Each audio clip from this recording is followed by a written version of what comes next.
And so I think that if you have directly elected chief executives, they should bid for central government money, and the government money is not extra money.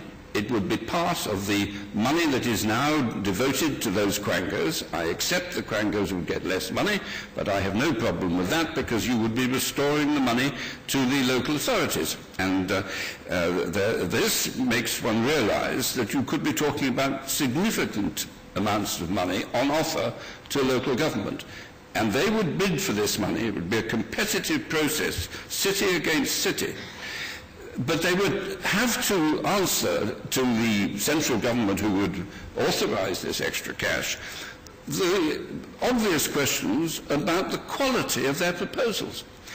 And that's where you get a community approach, because it would be no use in coming along and saying we need an extra whatever it may be for this particular housing project, because somebody would say to them, well, what's the local condition of the schools? What's happening about the litter on the streets? What do the police think about the ability of controlling the crime that is all around that area if we build some new houses? And those are such obvious questions, if one was managing a community, that there would be no way in which they would achieve the sort of money that they'd be looking for unless they had not just thought through the answers, but embraced the resources of those agencies and many others that I have described. Significantly involved would be the private sector, because the ability of the private sector to exploit opportunities if it is put in front of them is obviously one of the essential qualities of the private sector. And why do I say that I believe in this scheme? Well, I say because we did it. We did a scheme called City Challenge, and that was in the 1990s, and it was a very simple idea. When we realized that most of the work that we'd done had been derelict land, not that involving communities, we realized we had to take regeneration on a stage. And so we devised City Challenge, and we said that we had got the potential to enter into negotiations with 10 local authorities, and they would get £350 million over 7 years, that if they could show us what they would do to regenerate a stress community in their area. The most exciting of them all in my memory was the Hume Estate in Manchester. The Hume Estate was perhaps one of the worst slums in Europe. It was one of those deck access slums. And those of you who know the Hume Estate in Manchester today know that it is a remarkable transformation. And that all came because one said, here is the money, you bid, show us what the private sector will do with you. Show what the rest of the community will do. Show what additional resources you will bring to the party if we put the 350 million on the table. And I think 30 local authorities went into the bidding process. 10 of them won. There was a lot of aggro. But the second year, the quality of the bids from the 20 that lost was transformed by people who suddenly realized that if they wanted to get the money, they had to show that they had genuinely enhanced the quality of the communities that we were talking about. So I have no doubt at all that there are ways in which a new and exciting regenerative process can be unleashed.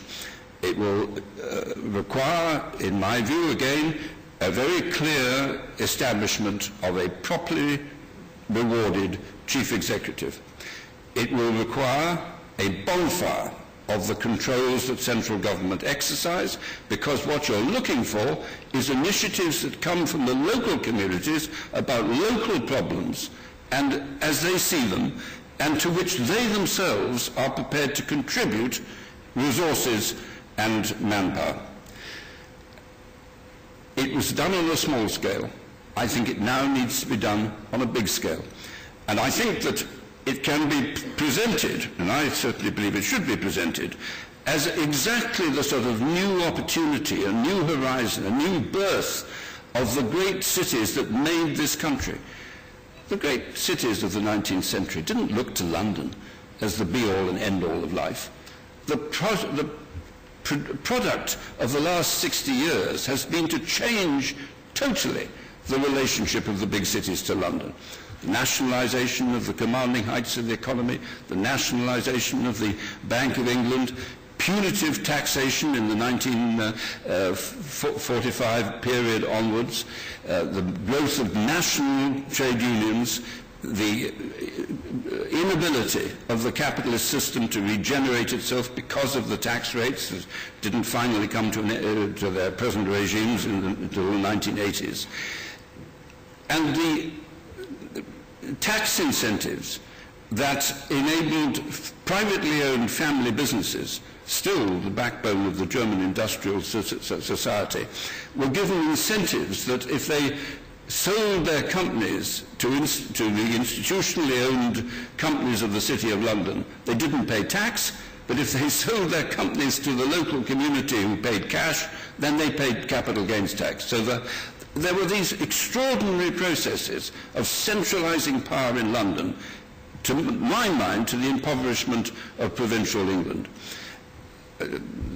If I could advise any government, I would say it's time to remember where the wealth of this country came from and to create a massive re-energising of those great cities to which we historically owe so much.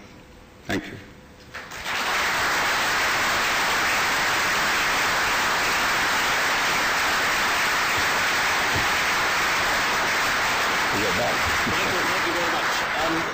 We've got 5 or 10 minutes maybe. If you have any questions for Lord Heseltine, like all the politicians of stature, he's not afraid of questions.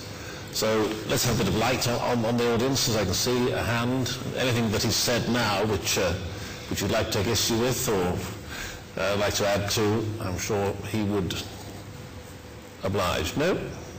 Not a single... Ah, here. Microphone.